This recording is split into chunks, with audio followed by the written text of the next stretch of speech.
Nakita na ang PTV Balita ngayon.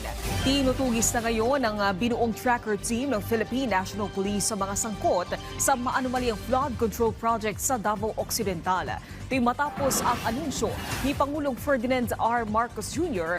na inilabas na ng local court ang warrant of arrest sa mga ito. Ayon kay PNP Chief Police Lieutenant General Jose Melencio Nartates Jr., patuloy ang kanilang pakikipag-ugnayan sa National Bureau of Investigation para sa pinag-isa at agarang operasyon ng paghahain ng warrant of arrest laban sa lahat ng sangkot.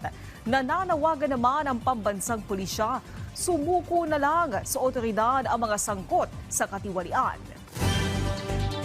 Nanawagan ang Independent Commission for Infrastructure sa mga otoridad na imbestigahan ang pagkamatay ni dating DPWH Undersecretary for Planning Maria Catalina Cabral.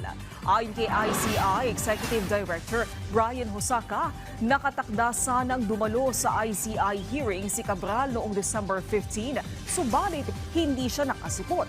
Hiniling ng ICI sa mga otoridad na itago ang mga hawak na dokumento, gadgets at computer ni Cabral para sa posibleng digital forensic examination.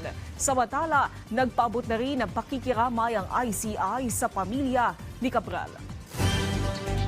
At yan ang mga balita sa oras na ito. Para sa iba pang update, i-follow at i-like kami sa aming social media sites at PTV PH. Ako po si Naomi Tiburcio para sa Pambansang TV sa Bagong Pilipinas.